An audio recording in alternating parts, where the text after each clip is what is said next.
నమస్తే welcome to D news ముందుగా headlines Vangaveeti మోహన రంగ ఒక చరిత్రకారుడని ధైర్య సాహసాలతో కూడిన వ్యక్తిని భయమంటే తెలియని ప్రజానాయకుడని పేర్కొన్న ఎమ్మెల్యే బోండా ఉమామహేశ్వరరావు జగన్కు ప్రజలే ప్రతిపక్ష హోదా ఇవ్వలేదన్న ఎమ్మెల్యే యార్లగడ్డ వెంకట్రావు హోదా సాగుతో జగన్ అసెంబ్లీకి రాకపోవడం ప్రజాస్వామ్యంపై దాడి చేయటమేనని విమర్శ దొంగతనాల కేసులో ఆంధ్ర జిల్లా పాత నేరస్తుని అరెస్టు చేసి అతని వద్ద నుంచి 26 లక్షల రూపాయల విలువైన ఆభరణాలు నగదును స్వాధీనం చేసుకున్నట్లుగా తెలిపిన నగర సిపి ఎస్వి రాజశేఖర్ బాబు వంగవీటి మోహన రంగ ఒక చరిత్రకారుడు అని ఎమ్మెల్యే బొండా ఉమామహేశ్వరరావు అన్నారు. గురువారం విజయవాడ సింగనగర్లో నిర్వహించిన రంగా వర్ధంతి కార్యక్రమంలో ఆయన పాల్గొని మాట్లాడారు. వంగవీటి మోహన రంగ ధైర్య సాహసాలతో కూడిన వ్యక్తి అని భయం అంటే తెలియని ప్రజానాయకుడు అని పేర్కొన్నారు. రంగా ఆశయ సాధనకు కృషి చేస్తామని ఆయన తెలిపారు.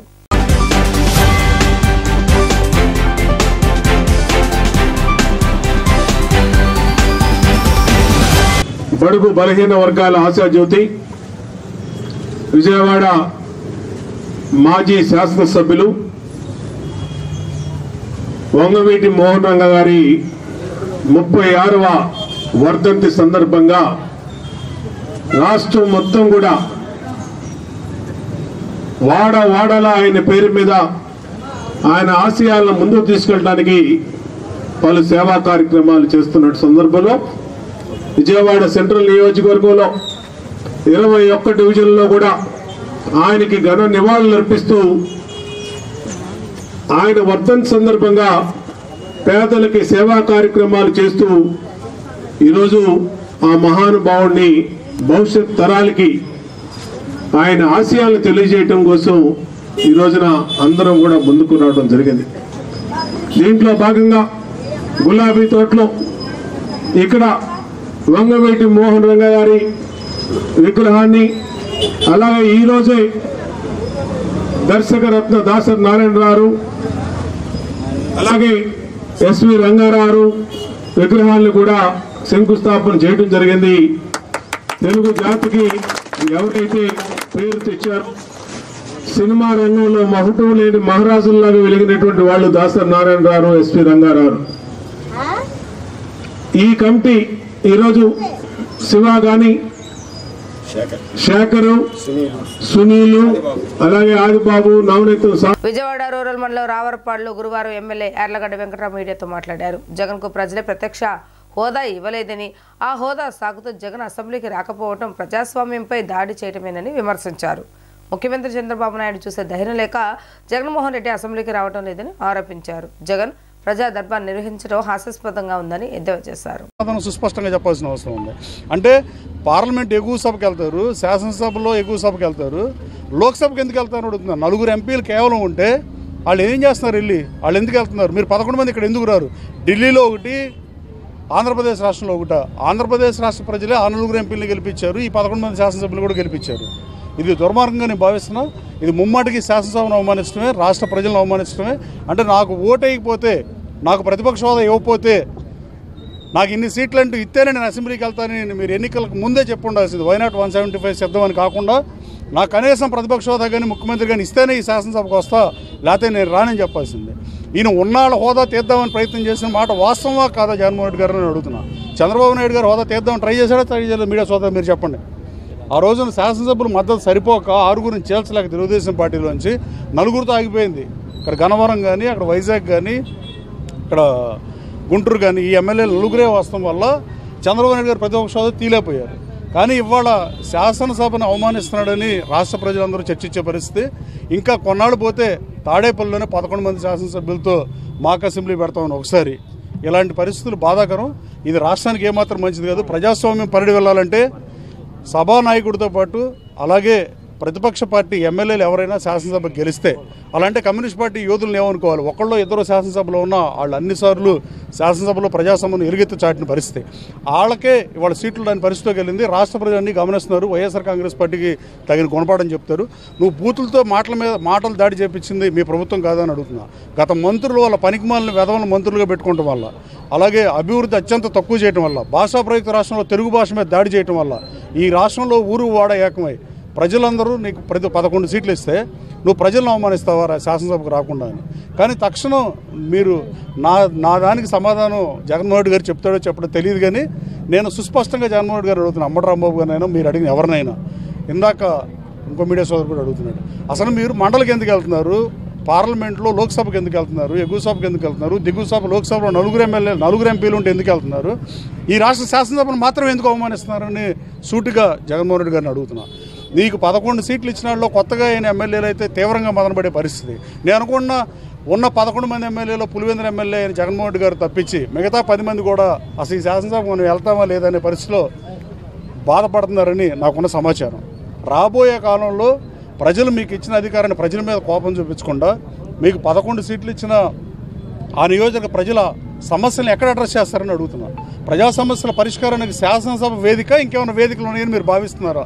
దీన్ని స్పష్టంగా సమాధానం చెప్పాల్సింది. దొంగతనాల కేసులో అంతర్జిల్లా పాత నేరస్తుడిని అరెస్టు చేసి అతని వద్ద నుంచి 26 లక్షల రూపాయల విలువైన ఆభరణాలు, నగదును స్వాధీనం చేసుకున్నట్లుగా నగర సిపి రాజశేఖర్ బాబు తెలియజేశారు. పడమట్లోని ఒక ఇంట్లో జరిగిన దొంగతనం కేసులో సీసీ పోలీసులు క్షుణ్ణంగా దర్యాప్తు చేసి నిందితుడిని అదుపులో తీసుకున్నట్లుగా ఆయన తెలిపారు. పోలీస్ కమాండ్ కంట్రోల్ రూమ్ లో విలేకరుల సమావేశం జరిగింది. ఈ సమావేశంలో పాల్గొన్న సిపి రాజశేఖర్ బాబు మాట్లాడుతూ, పడమటలోని ఒక ఇంట్లో జరిగిన దొంగతనం కేసు సిసిఎస్ పోలీసులు క్షుణ్ణంగా దర్యాప్తు చేయగా పాత నేరస్తుడు చేసినట్లు తెలిసిందన్నారు. DCP crimes Tirumaleswara Reddy, crimes ADCP M Rajarao ఈ కేసు ఛేదించినట్లు తెలిపారు. ఈ కేసులో నిందితుడు మోహన్ పై వివిధ జిల్లాల పోలీస్ స్టేషన్లో 40కి పైగా కేసులు ఉన్నట్లు సిపి వివరించారు. పాత నేరస్తుల కదలికలపై ఎప్పుడూ నిఘా ఉంటుందని సిపి హెచ్చరించారు. అందరికీ నమస్కారం. ఈరోజు కంచర్ల మోహన్ అలియాస్ రాజు అనే ఒక అంతర్రాష్ట్ర నేరస్తుడిని ఈరోజు పట్టుకోవడం జరిగింది. ఇతను దాదాపు 40 అఫెన్సెస్లో అంతకుముందు 40 అఫెన్సెస్ చేస్తున్నాడు. ముఖ్యంగా ఇతను హౌస్ బ్రేకింగ్ బై నైట్, అంటే రాత్రిపూట ఇంటి తాళాలు పగలగొట్టి ఇతను అఫెన్సెస్ చేస్తుంటాడు. ఆల్రెడీ ఇతని మీద 40 అఫెన్సెస్ ఉన్నాయి. ఇతను ఈ మధ్యన ఇంకొక 6 అఫెన్సెస్లో తస్కరించిన బంగారు ఆభరణాలు 349 గ్రాములు, అదేవిధంగా 1 లక్ష రూపాయల నగదుని అతని నుంచి స్వాధీనం చేసుకోవడం జరిగింది.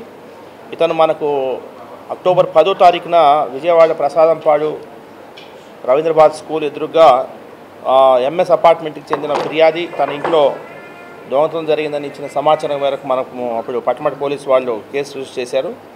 అతను రాత్రి 9:30 నుంచి ఉదయం 7:30 లోపల ఇతను కిటికీలో నుంచి మెయిన్ డోర్ యొక్క బోల్ట్ తీసి మెయిన్ డోర్స్ ఓపెన్ చేసి ఇంట్లోకి ప్రవేశించి బెడ్రూమ్లో కబోర్డ్లో ఉన్న 2 బంగారు నాంతాడులు, అదేవిధంగా చెవిదిద్దులు, 2,20,000 రూపాయలు దొంగతనం చేశారు. దీని మీద కేసు నమోదు చేసి ఈ కేసుని సెంట్రల్ క్రైమ్ పోలీస్ వారికి బదిలీ చేయడం జరిగింది. ఎందుకంటే ఇది గ్రేవ్ క్రైమ్ కాబట్టి సిసిఎస్ వారు ఈ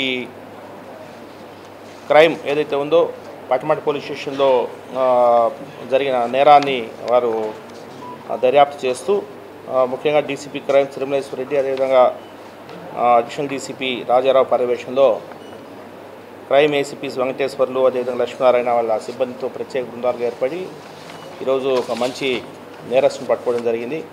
మిగతా జిల్లా పోలీస్ యంత్రాంగానికి కూడా మనం చెప్పడం జరిగింది. రంగా 36వ వర్ధంతి సందర్భంగా ఆయన విగ్రహానికి వైసీపీ నేత పోతిన మహేష్ పూలమాలలు వేసి నివాళులర్పించారు. ఈ సందర్భంగా మహేష్ వంగవీటి రాతపై సంచలన వ్యాఖ్యలు చేశారు.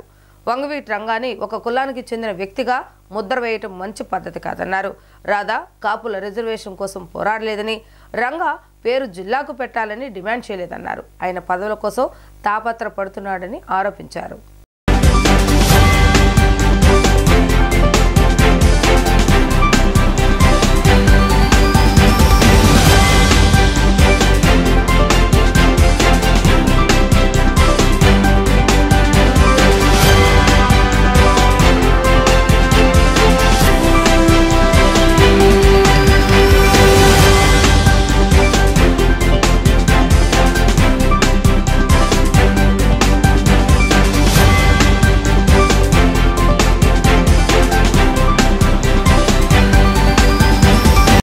పేద ప్రజల జీవితాల కోసం నిలబడ్డటువంటి గొప్ప వ్యక్తి వంగవీటి మోహన్ రంగా గారు. వంగవీటి మోహన్ రంగా గారు. రంగా గారు లాంటి వ్యక్తుల స్ఫూర్తిని పొంది ప్రజల తరపున ఎలా పోరాటం చేయాలో, సమస్యలకు ఎలా పరిష్కారం చూపించాలో తెలుసుకున్నటువంటి మాలాంటి వ్యక్తులకి రంగా గారు ఎప్పటికీ స్ఫూర్తే. సమయం అనుకూలంగా లేకపోయినా బలవంతులు రాజ్యం ఏలుతున్న ఆశయాల కోసం ఎలా నిలబడాలో తెలియజేసినటువంటి వ్యక్తి వంగవీటి మోహన్ రంగా గారు.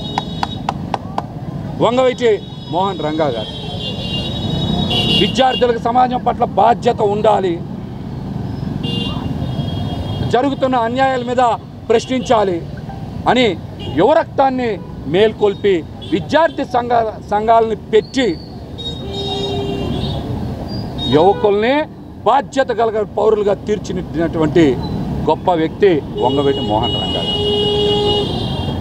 అటువంటి గొప్ప వ్యక్తి అందరివాడు, కానీ సమాజంలో ఒక వర్గానికి మాత్రమే పరిమితం చేయడం వెనుక ఖచ్చితంగా రాజకీయ కుట్ర ఉంది. చెరువు సెంటర్లో 36 సంవత్సరాలుగా రంగా గారి విగ్రహం ఇక్కడ పెట్టుకొని గొంతు ప్రసాద్ గారు ఆధ్వర్యంలో రంగా గారు విగ్రహానికి జయంతి వేడుకలు కానీ వర్ధంతి వేడుకలు కానీ జరుపుకోవడం జరుగుతుంది.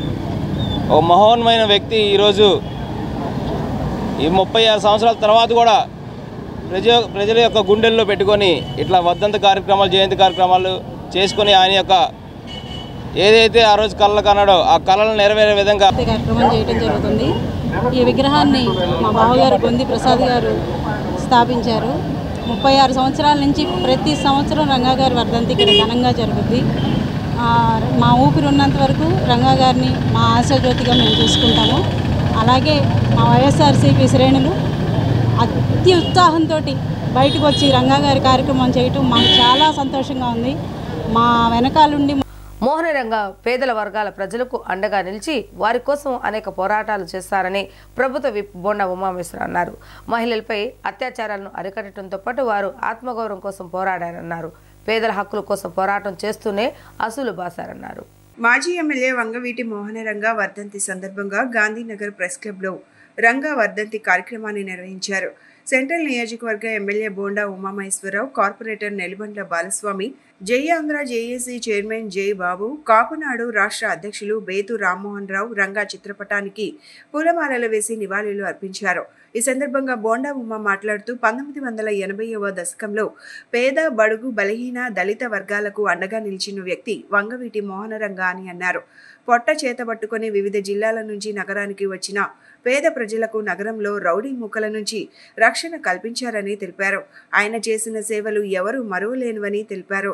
ఆయన అనుచరులుగా రాజకీయాల్లోకి వచ్చామని, 2 సార్లు ఎమ్మెల్యేలుగా గెలిచానని, పాలక పక్షంలో ఉన్నా ప్రతిపక్షంలో ఉన్నా ఎప్పుడూ ప్రజల పక్షాన నిలబడి పోరాటాలు చేశామని, రంగా అనుచరుడిగా ఆయన స్ఫూర్తి వల్లే సాధ్యమైందన్నారు.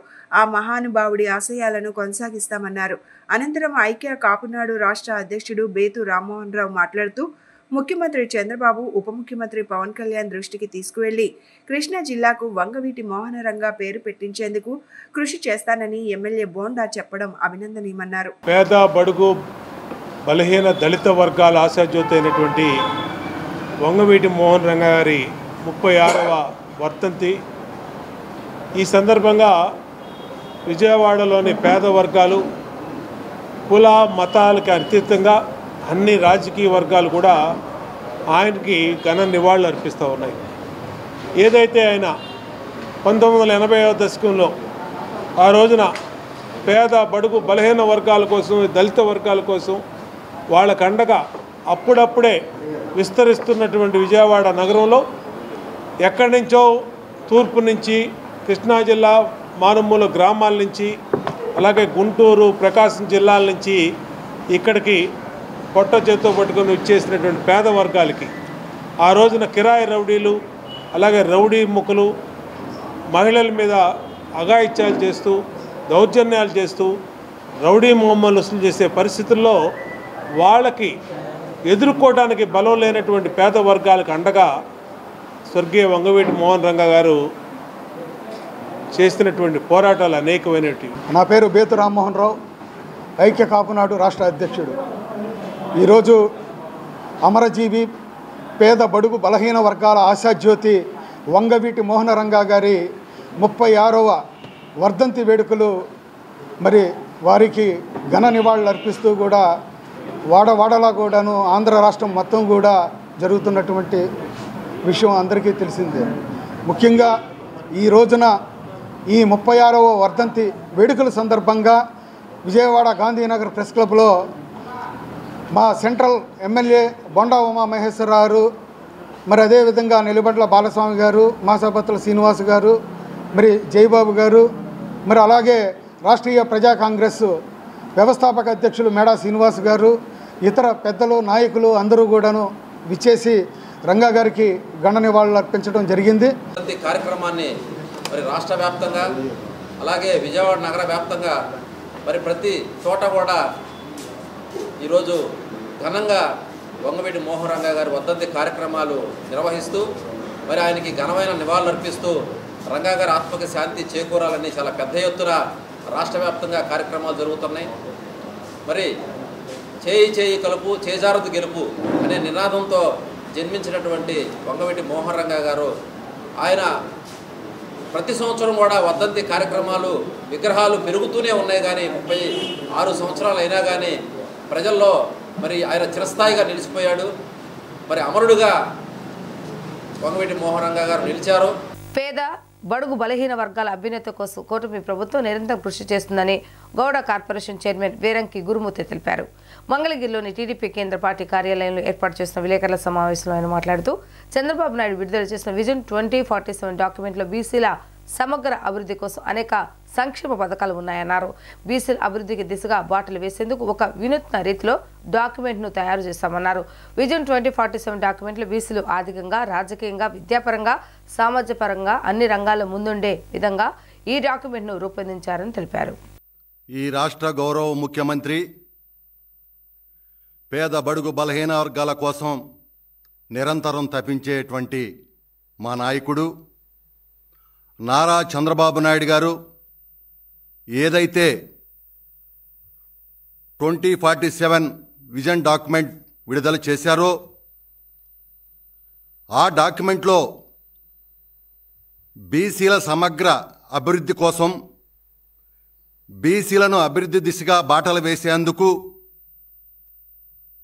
ఒక వినూత్న రీతిలో డాక్యుమెంట్ని తయారు చేయటం చాలా సంతోషం. మేమందరం కూడా హర్షిస్తూ ఉన్నాం, ఈ రాష్ట్రంలో ప్రజలందరూ కూడా. కానీ ఈ రాష్ట్రంలో ఉన్నటువంటి మాజీ ముఖ్యమంత్రి, పులివెందుల శాసనసభ్యుడు జగన్మోహన్ రెడ్డి దీన్ని స్వాగతించకపోగా అవమానకరంగా మాట్లాడటం బీసీలను అవమానించినట్టు కాదా అని చెప్పి ఈరోజు నేను ప్రశ్నిస్తా ఉన్నా.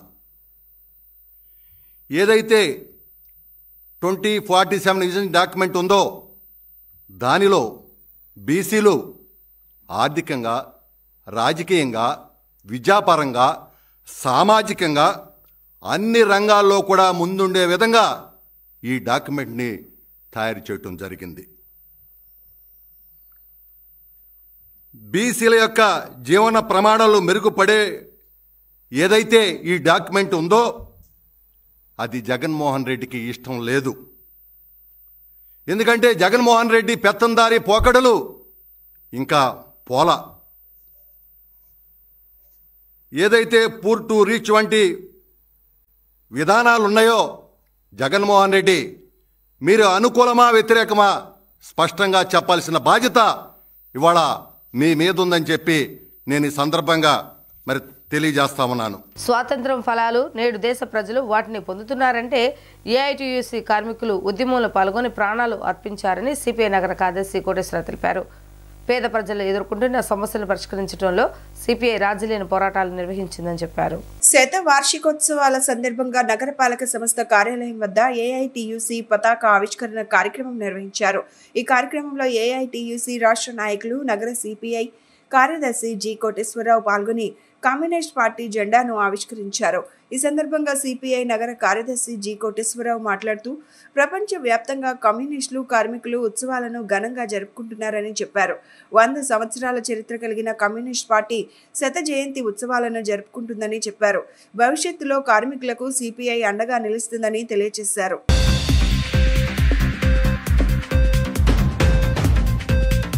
భుక్తి కోసం, పేద ప్రజల సమస్యల హక్కుల కోసం భారతదేశంలో భారత కమ్యూనిస్ట్ పార్టీ స్థాపించబడి 1995 సంవత్సరం నుంచి నేటికి 99 సంవత్సరాలు పూర్తి చేసుకుని 100వ సంవత్సరంలో అడుగు పెడుతున్నటువంటి సందర్భంలో కార్మికులు, కర్షకులు అందరూ కూడా ఈ రోజున ఎర్రజెండా పార్టీ, భారతదేశంలో ఎర్రజెండాకి 100 సంవత్సరాలు వస్తున్నటువంటి సందర్భంలో పండగ వాతావరణంలో కార్మికులందరూ కూడా ఈ రోజున జరుపుకుంటూ ఉన్నారు. ఆ సందర్భంగా కార్మిక శ్రేణులందరికీ కూడా విజయవాడ నగర కమ్యూనిస్ట్ పార్టీ తరఫున, ఏఐటీసీ తరఫున ధన్యవాదాలు తెలియజేస్తూ ఉన్నాం. ముఖ్యంగా భారతదేశాన్ని పరిపాలించేటటువంటి బ్రిటిష్ సామ్రాజ్యవాదుల్ని ఈ దేశం నుంచి తరిమి కొట్టేటటువంటి దానికోసం మా దేశానికి సంపూర్ణ స్వాతంత్రం కావాలని చెప్పి 1925లో ఏఐటీసీ స్థాపించబడి కార్మికులందరినీ కూడా సమీకృతులు చేసి తదనంతరం 1925 సంవత్సరంలోనే మరి భారత కమ్యూనిస్ట్ పార్టీ స్థాపించబడి నేటికి 199 సంవత్సరాలు అవుతున్నటువంటి సందర్భంలో ఈ రోజున స్వాతంత్ర అనంతరం కూడా అనేక విముక్తి ఉద్యమాలకి నాయకత్వం వహించింది కమ్యూనిస్ట్ పార్టీ. కమ్యూనిస్ట్ పార్టీకి 100 సంవత్సరాలు నిండినాయి. స్వాతంత్ర పూర్వం స్వాతంత్రోద్యమంలో పాల్గొన్నటువంటి కమ్యూనిస్ట్ పార్టీ మరి దేశ స్వాతంత్రం కోసం పోరాడిన చరిత్ర ఉంది. భగత్ సింగ్ మరి ఎలాగ పోరాడాడో, బ్రిటిష్ దొరలకు వ్యతిరేకంగా ఎలా పోరాడి అసూలు బాసాడో అందరికీ తెలిసింది, ప్రపంచానికి తెలిసిందే. అలాగా కమ్యూనిస్ట్ పార్టీ నాయకత్వంలో స్వాతంత్రోద్యమంలో పాల్గొని రక్తం చిందించినటువంటి, అసూలు బాసినటువంటి చరిత్ర కలిగిన కమ్యూనిస్ట్ పార్టీ దేశం కోసం పోరాడింది. కానీ ఈ ఆర్ఎస్ఎస్ లాంటి కుహనాశక్తులు బ్రిటిష్ దొరలకి కాళ్ళు ముక్తా బాంచందని వెళ్ళిపోయి మన స్వాతంత్ర సమరయోధులను వాళ్ళకి అప్పగించి మరి దేశద్రోహానికి పాల్పడిన వారు ఈరోజు నిజమైన దేశభక్తుల్లా కనపడతా ఉన్నారు. ఇది చాలా దారుణమైన విషయం. నిజమైన దేశభక్తులు కాని వాళ్ళేమో దేశభక్తుల్లా చలామణవుతున్నారు, దేశభక్తులేమో దేశభక్తులు కారని విమర్శిస్తున్నారు. ఇలాంటి పరిస్థితుల్లో మరి 100 సంవత్సరాలు పూర్తి చేసుకున్న కమ్యూనిస్ట్ పార్టీ ఈ కమ్యూనిస్ట్ ఉద్యమం చరిత్ర మరి అందరూ కూడా ఆశీర్వదించి ముందుకు నడపాలని తెలియజేస్తున్నారు. విజయవాడలో వాహనదారులకు పోలీసులు హెచ్చరిక జారీ చేశారు. విజయవాడ పరిధిలో హెల్మెట్ తప్పనిసరి అని సిపి రాజశేఖర్ బాబు స్పష్టం చేశారు. విజయవాడలో ట్రాఫిక్ నిబంధనలు ఖచ్చితంగా పాటించాలని చెప్పారు. వెస్ట్ బైపాస్లో వాహనాలు అనుమతిపై త్వరలో నిర్ణయం తీసుకుంటామని అన్నారు. లైసెన్స్ లేని యువతకు వాహనాలు ఇవ్వకూడదని తెలిపారు.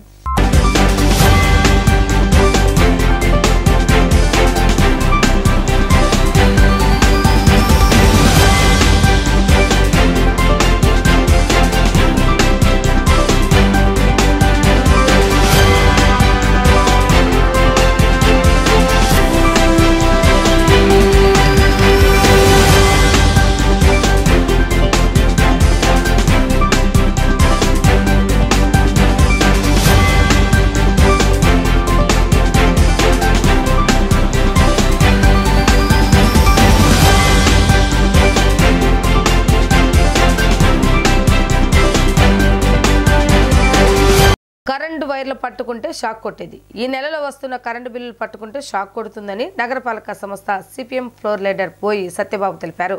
ఆదానితో చేసుకున్న విద్యుత్ ఒప్పందాలను రద్దు చేయాలని ఆయన డిమాండ్ చేశారు.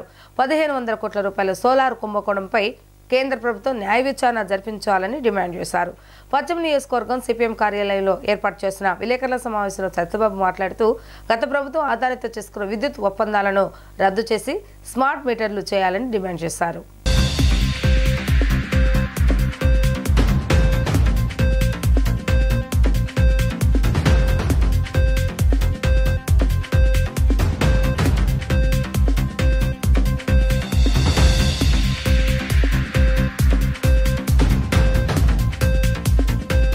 అందరికీ రాబోయే 2025 నూతన సంవత్సర శుభాకాంక్షలు ముందుగా తెలియజేస్తాను. ఈ నూతన సంవత్సరంలో ప్రజల మీద భారాలు లేకుండా ప్రజల యొక్క ఐక్యతని పెంపొందించే విధంగా కేంద్రంలో ఉన్న బీజేపీ, రాష్ట్రంలో ఉన్నటువంటి ఎన్డీఏ కూటమి, చంద్రబాబు నాయుడు పరిపాలన చేయాలని ముందుగా విజ్ఞప్తి చేస్తున్నాం. అయితే ప్రజల ఆశలకి అనుగుణంగా ఈరోజు చంద్రబాబు నాయుడు, బీజేపీ కూటమి వాటికి అనుగుణంగా పరిపాలన సాగట్లేదు. విద్యుత్తు ట్రూ ఆఫ్ ఛార్జీలు, స్మార్ట్ మీటర్లు 5 నెలల కాలంలోనే ప్రజల మీద తీవ్రమైన భారం మోపారు. 16,000 కోట్ల రూపాయలు ఈ జనవరి నుంచి కూడా తోడవుతుంది. గత 3 ఏళ్ల క్రితం ప్రజలు వాడి కట్టేసిన బిల్లులకు కూడా ఇప్పుడు అదనంగా చెల్లించమనడం చాలా అన్యాయం, దారుణం. అలాగే ఆదాని జగన్మోహన్ రెడ్డి యొక్క కుంభకోణాల విషయంలో ఈ చంద్రబాబు నాయుడు ప్రభుత్వం కానీ మోడీ ప్రభుత్వం కానీ మౌనంగా ఉండడం అంటే దాని అర్థం ఏంటి అంటే ఆదాని జగన్మోహన్ రెడ్డి మధ్య జరిగిన అవినీతి ఒప్పందాలు చేసినటువంటి ఒప్పందాల విషయంలో విచారణ లేకుండా రద్దు చేయకుండా కాలయాపన చేయడంలో ఉద్దేశం ఏంటి అంటే వీళ్ళు దొంగలు ఊళ్ళు పంచుకున్నట్టు ఈరోజు ఆంధ్ర రాష్ట్ర ప్రజలని బలిపశువులు చేసి ఆదాని లాభాల కోసం ఈ విద్యుత్తు సఖీ ఒప్పందాలని రద్దు చేయకుండా ప్రజల మీద ట్రూ ఆఫ్ ఛార్జీల భారాలని వేసేదానికి ప్రభుత్వం సిద్ధపడింది. అందువల్ల దీన్ని మొదటి నుంచి సిపిఎంగా మేము వ్యతిరేకిస్తున్నాం. వీటికి కొనసాగింపుగా మరి ఈ రోజు నుండి జనవరి 6వ తేదీ వరకు విజయవాడలోను అలాగే విజయవాడ పశ్చిమ నగరంలో కూడా వీధిన వాడవాడన ప్రజలందరినీ చైతన్యవంతులు చేసే కార్యక్రమం మేము తీసుకుంటున్నాం. విలాసాలకు అలవాటు పడి సులభంగా డబ్బు సంపాదించాలన్న ఆలోచనతో కృష్ణా జిల్లాలోని వివిధ మండలాల్లో నిర్మాణంలో ఉన్న అపార్ట్మెంట్లో 11 లక్షల రూపాయలు విలువ చేసే ఎలక్ట్రికల్ రాగి వైర్లు దొంగిలించారు. నేరస్తులను కంకిపాడు పోలీసులు చాకచక్యంగా బంధించారు. గన్నవరం డీఎస్పీ శ్రీనివాసరావు కేసు వివరాలు మీడియాకు నిందితులు గుంటూరు జిల్లా మంగళగిరికి చెందిన మేకల గోపి, తమ్మ కాటయ్య, పోట్లూరి మల్లేశ్వరరావు, మేకల జానీలు నిర్మాణంలో ఉన్న అపార్ట్మెంట్లను ఎంచుకొని వాటిలో నిల్వ చేసిన రాగి కరెంటు వైర్లు, కేబుల్స్ను దొంగతనం చేసి విక్రయించేవారు. ఈ క్రమంలో కృష్ణా జిల్లాలోని కంకిపాడు, పెనమలూరు, పామర్రు, బందరు పోలీస్ స్టేషన్ల పరిధిలో 7 చోట్ల 11 లక్షల రూపాయల విలువైన ఎలక్ట్రికల్ వైర్లను దొంగతనం చేశారని డీఎస్పీ తెలిపారు. కంకిపాడు సీఐ మురళీకృష్ణ, ఎస్ఐలు సందీప్, తాతాచారుల ఆధ్వర్యంలో టీంగా ఏర్పడి కేసును ఛేదించి నిందితులను పట్టుకోవడం జరిగిందని, వారితో వైర్లను కూడా స్వాధీనం చేసుకున్నామని డీఎస్పీ శ్రీనివాసరావు తెలిపారు. ఈ కేసులో ప్రతిభ కనపరిచిన సీఐ, ఎస్ఐలతో పాటు సిబ్బందికి రివార్డులను డీఎస్పీ చేతుల మీదుగా అందజేశారు.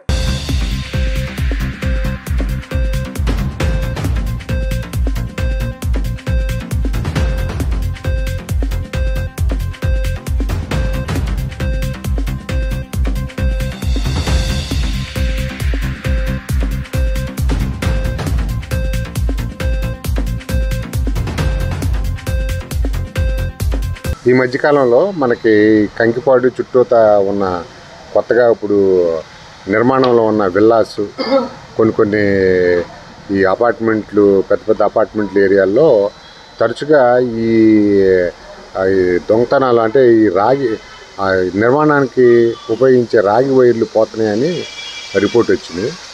దాని మీద అదేవిధంగా పక్కన పామర్లో అలాగే మచిలీపట్నంలో ఉన్న అక్కడ కూడా జరిగినట్లుగా మాకు సమాచారం ఉంది. దాని మీద నిఘా పెట్టాము. నిఘా పెట్టి ఉన్న మనం ఇంతకుముందు మన పబ్లిక్ సహకారంతో ఏర్పాటు చేసుకున్న సీసీ కెమెరాలు, అదేవిధంగా ఇంకా సాంకేతిక పరిజ్ఞానాన్ని ఉపయోగించి ఈ ముద్దాయిల కదలికల మీద నిఘా పెట్టాం. అపార్ట్మెంట్లో ఉన్న కెమెరాలు అవన్నీ కూడా క్రోడీకరించి నిఘా పెడితే మాకు మంగళగిరికి చెందిన వాళ్ళు ఈ నేరం చేసినట్లుగా మొదట నిర్ధారించుకుని వాళ్ళ నిఘా పెట్టి వారి యొక్క కదలికల మీద సమాచారం పెట్టుకుని 26 నిన్న వీళ్ళని అనుమానం మీద మొదటగా వీళ్ళని అరెస్ట్ చేశాము. వీళ్ళు మంగళగిరికి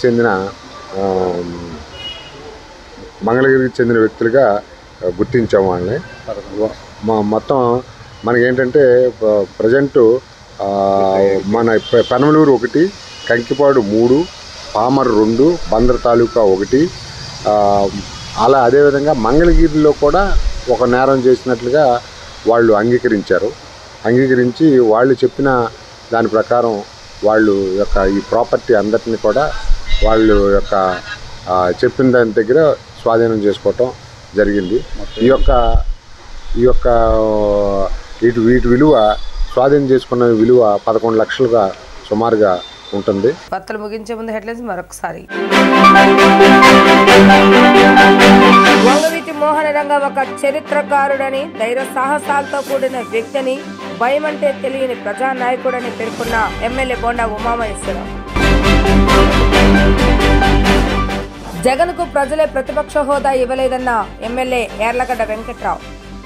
హోదా సాగుతో జగన్ అసెంబ్లీకి రాకపోవడం ప్రజాస్వామ్యంపై దాడి చేయటమేనని విమర్శ. దొంగతనాల కేసులో అంతర్జిల్లా పాత నేరస్తుని అరెస్టు చేసి అతని వద్ద నుంచి 26 లక్షల రూపాయల విలువైన ఆభరణాలు, నగదును స్వాధీనం చేసుకున్నట్లుగా తెలిపిన నగర సిపి ఎస్వి రాజశేఖర్ బాబు. ఇవి ఈరోజు వార్తా విశేషాలు. మరలా తిరిగి ప్రసారం మళ్ళీ కలుద్దాం. అంతవరకు సెలవు. నమస్కారం.